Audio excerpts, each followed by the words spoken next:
We begin at 5 with freedom for the man known as the jogger rapist. Richard Gilmore walked out of prison this morning after spending more than 3 decades behind bars. Thank you for joining us on this Friday. I'm Laurel Porter. Gilmore's victims are beyond concerned about this. Let's bring in Mike Benner. And Mike, at least one of those victims is taking matters into her own hands. Yeah, that's right, Laurel. Her name is Tiffany Edens, and Gilmore raped her back in 1986. The last thing she was going to do on the day of his release is sit back and do nothing. This morning in Old Town, where Gilmore will live in subsidized housing, Edens and a team of supporters distributed flyers with Gilmore's face front and center. They want people living in the area, especially those living on the streets, to know Gilmore is walking amongst them. Gilmore is a man who was convicted of raping Edens and sentenced to 36 years in prison. But Gilmore confessed to attacking 8 other girls and women in the late 70s and early 80s. Thing is, he never got in trouble for those assaults because they fell outside the statute of limitations at the time. With all of this in mind, Edens believes people in Old Town need to know Gilmore's around. It's really not about me. It's about the people that are here, the houseless young girls and women. They're an easy target and they don't have a voice. You know, they're already broken. Who would listen to them or even miss them if they were killed or raped? Now, the state is classifying Gilmore as a level 1 sex offender, but we're told Multnomah County will be putting him on a high-risk supervision plan. That means he'll have to wear a GPS electronic monitoring device, and he'll have to adhere to a strict curfew and regular check-ins with supervisors. Laurel? Thank you, Mike. A Portland police sergeant faces sex abuse charges after investigators say he grabbed a woman's groin and pulled her hair at a bar. This is video of Sergeant Dark Hull from back in 2011. He's a 23-year veteran assigned to the traffic division. Investigators say the incident happened on October 29th at Toby's Sports Pub in Southwest Portland. Hull was off duty at the time. He has been on administrative leave since October 30th, but wasn't arrested until yesterday. In Vancouver, a homeowner shot and killed a man who broke into their home. This was late last night in the area of Northeast 157th and 28th. Police say the burglar broke in through a second-story window. They used a parked car to boost themselves up. The homeowner confronted and shot them, and the suspect died. Police say it appears the burglary was random. Nobody other than the suspect was hurt. In the Seattle area, a violent robbery was caught on camera overnight at a gas station store. And we do want to warn you, this may be difficult to watch.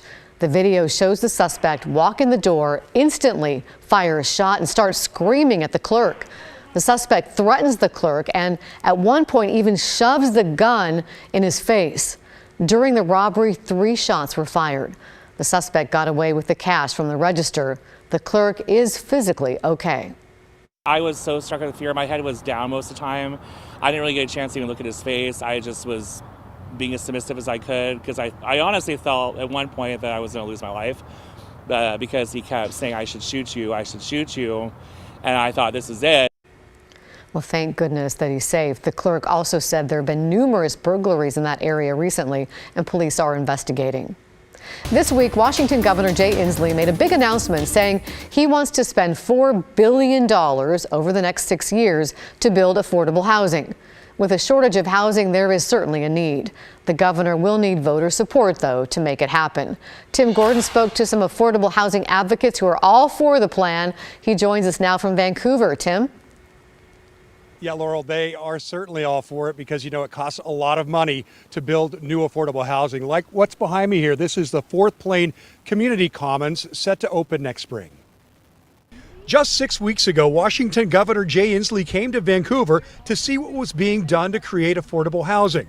He toured the Fourth Plain Community Commons development, which will be 106 units of affordable housing on the upper floors and community space for a variety of uses at the ground level.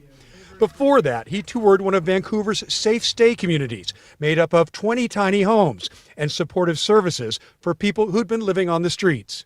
Jordan, it's Jay. How are you? Nice to meet you. Is this your home? Yeah. How long have you been here? There, the governor met a resident who made quite an impression on him, showing off his shelter. And what he told me, he says, you know, this isn't a lot to look at, but this has saved my life, literally. He says, it saved my life. And he kind of teared up when he told me this. Inslee talked about the visit as he announced a $4 billion plan for comprehensive affordable housing, enough to create more than 26,000 units over 6 years. The governor saying the state needs to increase efforts dramatically. We're not going to solve the problem of over 20,000 people homelessness unless we build and unless we build quickly. That statement and the potential money behind it getting a good response from those creating affordable housing in Vancouver, like Vancouver Housing Authority leader Roy Johnson. Well, what was there not to like in that? I mean, we need the full range, and he's hit every one of them within that proposed budget that goes from supportive housing to assisting all the way up to affordable home ownership. The need is great. The city needs to add 2,500 housing units a year to fill the housing gap, including 700 homes considered affordable housing. We're excited to get these 106 units into the community, opened up this spring. Like the ones going in on 4th Plain Boulevard, the governor's plan could help do much more. I was thrilled as an affordable housing manager. This is what we really need.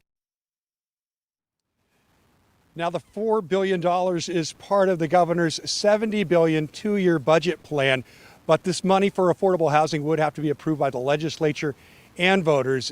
And if it is approved, then we'll see how much flows to Southwest Washington. Laurel? Thank you, Tim. Milwaukee's city council has voted to transition away from natural gas, making it the second largest city in Oregon to require new homes to be built all electric. But the vote was not without controversy, as several powerful organizations lined up to oppose the move. Environmental reporter Cale Williams has the story. They've done it in San Francisco and Los Angeles. They've done it in New York and Eugene. And with their vote earlier this month. All those in favor? Aye. Opposed? None heard. It passes unanimously. Milwaukie became the latest American city to ban natural gas hookups in construction of new homes. The city also approved a measure to replace natural gas in city-owned buildings through retrofits over the coming years. This piece that we're doing today stops the bleeding. That's outgoing Milwaukie Mayor Mark Gamba, and the bleeding he's referring to comes from methane, one of the key components in natural gas. Buildings are a key contributor to greenhouse gas emissions, according to Greer Ryan with the environmental nonprofit Climate Solutions. Buildings are the second largest source of greenhouse gas emissions after transportation.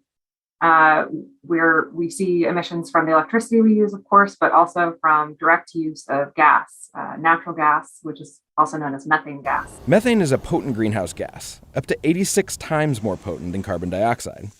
Experts have said the world needs to cut its methane use by a third by 2030 to avoid the worst impacts of climate change. I mean, we don't have much time left based on the science in climate change. So if not now, then when? That's Councilman Adam Khosrowbadi. He voted in favor of the resolution, and he said that Milwaukie residents who've reached out to him since the vote have been happy about the move.